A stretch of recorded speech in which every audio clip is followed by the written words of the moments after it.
আসসালামু আলাইকুম বন্ধুরা, কেমন আছো? আশা করি আল্লাহর রহমতে সবাই ভালো আছো। বরাবরের মতো আজকের আয়োজনে তোমাদের জন্য থাকছে অসম্ভব মজার একটি নাস্তা রেসিপি। একদম পেট ভরবে আর সেই সাথে খেতেও দুর্দান্ত লাগবে। এইরকম একটি মজার নাস্তা নিয়ে আজ তোমাদের সামনে হাজির হয়েছি। আশা করি আজকের রেসিপিটি তোমাদের অনেক ভালো লাগবে এবং সবাই খুবই পছন্দ করবে। তো বন্ধুরা চলো, বেগুন দিয়ে কী যে অসম্ভব মজার এই নাস্তাটা তৈরি করা যায় ভাবাই যায় না। তো চলো দেখিয়ে দিচ্ছি ঝটপট কিভাবে তৈরি করেছি বেগুনের এই দুর্দান্ত একটি রেসিপি। এখানে আমি একটা বেগুন নিয়েছি, বেগুনটার অর্ধেকটা নিয়েই কিন্তু আমি জাস্ট আজকে রেসিপিটা তৈরি করব। এভাবে কেটে আমি ধুয়ে নিয়েছি। এরপর একটা গ্রাইন্ডারে নিয়ে নেব, নিয়ে জাস্ট এটাকে ম্যাশ করে নিতে হবে। তো গ্রাইন্ডারে নিয়ে নিচ্ছি, আর বেগুনটার ওজন প্রায় 150 গ্রাম মতো। তো এটাকে আমি জাস্ট গ্রাইন্ড করে নিয়ে আসছি। দেখো খুব সুন্দরভাবে কিন্তু ম্যাশ হয়ে গেছে।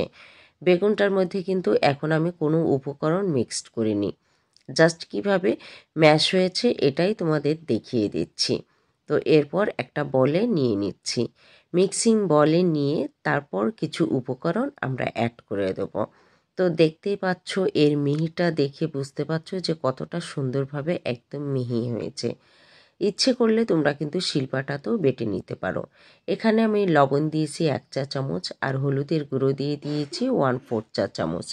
দিয়ে দিয়েছি পেঁয়াজ কুচি 1/4 কাপ পরিমাণ, আর এখানে মরিচ দিয়েছি 3 টেবিল চামচ পরিমাণ।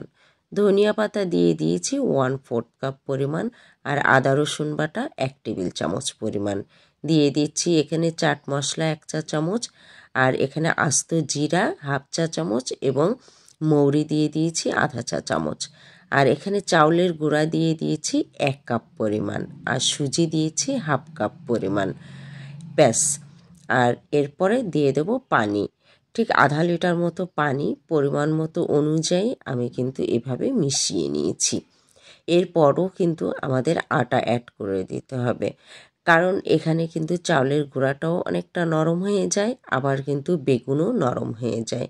এরপরে কিন্তু এখানে সাধারণত আমরা যে রুটি তৈরি করি সেই সাধারণ আটা দিয়ে দিয়েছি এখানে 1 কাপ পরিমাণ। এরপর খুব সুন্দরভাবে মাখিয়ে নিতে হবে। তো ঠিক এই মাখানোটা যদি ভালোভাবে হয় তাহলে কিন্তু খেতেও ভালো লাগবে। 1 চা চামচ পরিমাণ লবণ দিয়ে দিলাম। লবণটা আসলে টেস্ট অনুযায়ী যে যেমন লবণ খেতে তোমরা পছন্দ করো। তো দেখো খুব সুন্দরভাবে কিন্তু আমি মাখিয়ে নিয়েছি। এরপরে কিন্তু আমি জাস্ট 10 মিনিট মতো রেস্ট করতে দেব, কারণ সুন্দরভাবে যদি এই মশলার সাথে আটাগুলো ভিজে যায় তাহলে কিন্তু পিঠাটা বা রেসিপিটা তৈরি করতে সুন্দর হবে। এরপর আমি এখানে একটা মিক্সিং জারে নিয়ে নিয়েছি 1 কাপ পরিমাণ এখানে টমেটো, আর নিয়ে নিয়েছি 3টা কাঁচা লঙ্কা। আদা রসুন বাটা দিয়েছি 1 টেবিল চামচ পরিমাণ, আর দিয়ে দিচ্ছি এখানে একটা মিডিয়াম সাইজের পেঁয়াজ। দিয়ে জাস্ট আমি আবারও গ্রাইন্ড করে নেব। তো দেখো খুব সুন্দর ম্যাশ হয়ে গেছে, আর এই টমেটোর ম্যাশটা দিয়ে কিন্তু আজকে খুব সুন্দর একটা টমেটো সস তৈরি করে নেব। তো হাতে তৈরি এই সসটা খেতে যে কতটা দুর্দান্ত তো ভাবাই যায় না। তো দেখো এরপর একটা পাত্রে আমি 1 টেবিল চামচ পরিমাণ সরিষার তেল দিয়ে দিয়েছি। তারপর দিয়ে দিচ্ছি এখানে আস্ত জিরা 1/4 চা চামচ পরিমাণ, আর দিয়ে দেবো এখানে মৌরি 1/4 চা চামচ পরিমাণ। একটু সামান্য ভেজে নিতে হবে, যেন একদম পুড়ে না যায় সেদিকটা কিন্তু অবশ্যই লক্ষ্য রাখতে হবে। তো দেখো একদম ঠিক হালকা ভাজার পরে কিন্তু আমি দিয়ে দিচ্ছি এখানে যে টমেটোর পিউরিটা ছিল, ম্যাশ করেছিলাম সেই ম্যাশ। তো খুব সুন্দরভাবে কিন্তু এভাবে নাড়াচাড়া করে নিতে হবে। তো বন্ধুরা আর এই সসটা বাড়িতে তোমরা এমনিতেই যে কোনো পুরি বা চপ সিঙ্গারার সাথে কিন্তু তৈরি করে খেতে পারো। এখন স্বাদ অনুযায়ী দিয়ে দিলাম লবণ 1/2 চা চামচ পরিমাণ, আর চিনি 3 টেবিল চামচ পরিমাণ। চিনিটাও কম বেশি করে নিতে পারো টমেটোর টক অনুযায়ী। তো ঠিক যে যেমন মিষ্টি খেতে পছন্দ করো। এভাবে নাড়াচাড়া করে ঠিক শেষ পর্যায়ে নামানোর ঠিক 5 মিনিট আগে আমি এখানে ধনিয়া পাতা দিয়ে দিলাম 3 টেবিল চামচ পরিমাণ। তো ধনিয়া পাতা কুচিটা দিলে সসটা কিন্তু খেতে খুবই ভালো লাগবে, আর ইনস্ট্যান্ট খাওয়ার জন্য কিন্তু ধনিয়া পাতাটা দিতে পারো।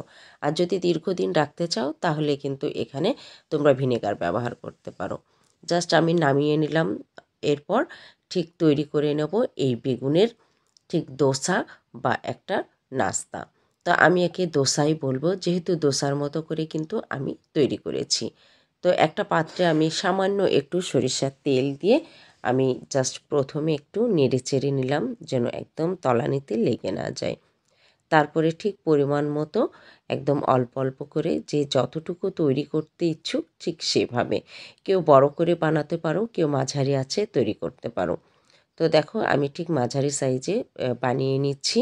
খুব সুন্দরভাবে চারিদিকটা একদম পাতলা করে দিতে হবে। তারপরে ঠিক একটা ঢাকনা দিয়ে ঢেকে দিচ্ছি 2 মিনিটের জন্য। তারপরে ঠিক আলতোভাবে, প্রথমে যেহেতু তেলের পরিমাণটা আমার একটু বেশি ছিল, এ কারণে কিন্তু বেশিটা নরম হয়েছে। তো তারপর ঠিক উল্টে পাল্টে নেব। এরপরে কিন্তু যেই ধোসাগুলো তৈরি করেছিলাম সেগুলো কিন্তু একটু শক্ত হয়েছে, প্রথমটা একটু নরমই হয়েছে। তো এভাবে উল্টে পাল্টে নেব। জাস্ট একটা ধোসা তৈরি করার জন্য 5 মিনিটই এনাফ।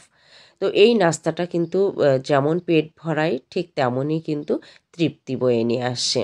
পরিবারের সবাই কিন্তু খুবই পছন্দ করবে। যে একেবারে কিন্তু বেগুন খায় না তারাও কিন্তু বেগুনের এই রেসিপিটা ভরপুর পছন্দ করবে। তোমরা বাড়িতে কিন্তু মেহমান এলেও এভাবে নাস্তাটা তোমরা তৈরি করতে পারো। বাচ্চাদের টিফিনে বা নিজেরাও বড়দের টিফিনেও কিন্তু এই নাস্তাটা পরিবেশন করতে পারো।